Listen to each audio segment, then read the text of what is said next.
그 땅에 기근이 들었으므로 아브라함이 애굽에 거류하려고 그리로 내려갔으니 이는 그 땅에 기근이 심하였습니다. 그가 애굽에 가까이 이르렀을 때 그의 아내 사레에게 말하되 내가 알기에 그대는 아리따운 여인이라.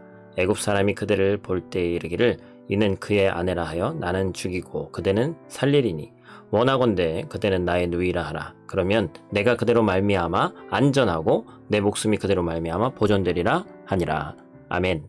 샬롬. 오늘도 하나님의 말씀으로 하루를 시작하신 여러분들에게 하나님의 은혜와 평강이 충만하게 넘치시기를 간절히 축복합니다. 아브라함의 말씀을 계속해서 나눠보겠습니다. 지난 12장 1절부터 하나님께서 아브라함을 부르신 그 사건과 또 오늘은 그 하나님이 부르신 사건 바로 뒤에 우리가 그냥 눈으로 보기에는 참 흥미로운 그런 장면이 또 등장을 하죠. 갑작스러운 위기가 아브라함에게 닥쳐옵니다. 그로 인해서 아브라함은 어떤 판단을 하게 되죠? 바로 두려움으로 인해서 잘못된 판단을 하는 거예요. 결국 그 잘못된 판단이 더 큰 위기를 자초하는 것이죠. 불확실한 미래였지만 믿음으로 순종했던 아브라함이었어요. 근데 그도 사람이었죠. 그래서 위기의 순간에 두려움을 이기지 못하고 잘못된 판단으로 상황을 더 악화시키는 그런 실수를 범하는 것이 오늘 본문의 내용입니다. 아브라함에게 찾아왔던 예상치 못한 위기는 뭐였어요? 기근이었죠. 인생을 살아가다 보면 지금 우리가 이제 코로나19 이 상황도 마찬가지입니다만 예상치 못한 위기가 항상 있죠. 믿음으로 순종하면서 말씀을 따라갔던 인생길이 그 인생 가운데 좋은 징조만, 좋은 일만 나타나면 참 좋은데 하나님을 신실하게 붙잡고자 한 그 순간에 그런 악재가 터지기도 한단 말이죠.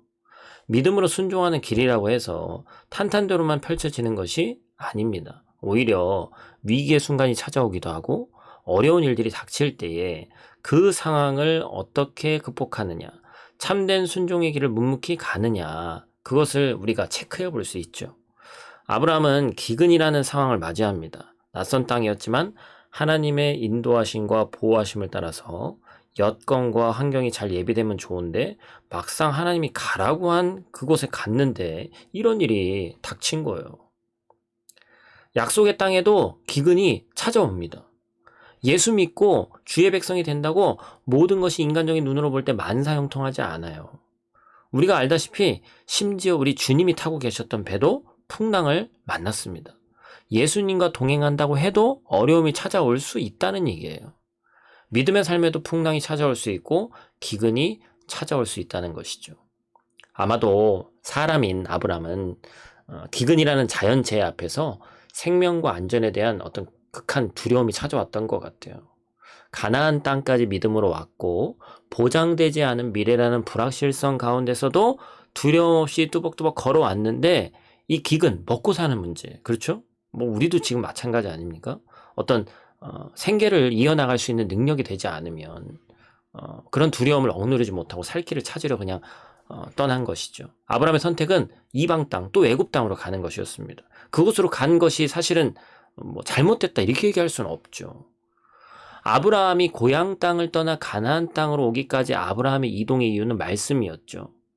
말씀이 가라 하시니까 간 거예요. 그런데 이번에는 아브라함이 하나님께 물었다, 기도했다는 그런 것이 하나도 나오지 않습니다. 그냥 상황만 가지고 판단해서 기근 때문에 이동했다는 것이죠. 좀 더 성숙한 믿음의 판단을 했다면 하나님의 말씀을 기다렸을 것인데 아브라함이 그렇게 하지 못했어요. 그래서 아브라함은 애굽으로 내려갈 것을 결정하죠. 그러나 이 결정은 사실은 잘못된 것이었습니다. 왜냐하면 근원적인 것이 해결되는 것이 아니었거든요. 왜냐하면 아브라함 마음속에 애굽으로 간다고 해서 그 두려움이 사라지지 않았기 때문이죠.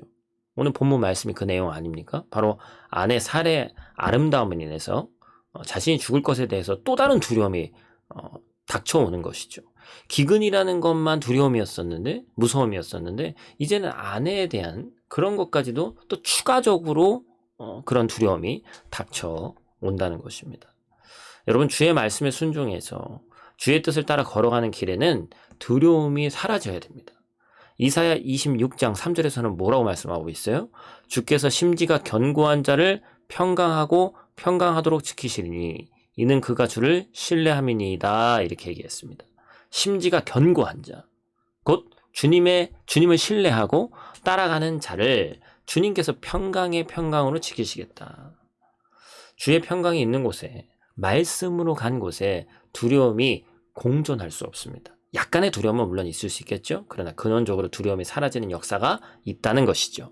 위기의 순간이 닥칠 때 우리 주님의 말씀을 간구하시기를 축복합니다. 주의 말씀을 따라 움직일 때 주님의 평강이 세상의 상황이 평강되고 평화로워서 주는 평강이 아니라 주의 말씀으로 인한 평강이 우리 가운데 있기를 축복합니다. 그래서 모든 두려움의 상황 가운데서 말씀으로 우리를 건져내시는 살아계신 하나님을 경험하는 저와 여러분들 되시기를 간절히 축복합니다. 기도하겠습니다.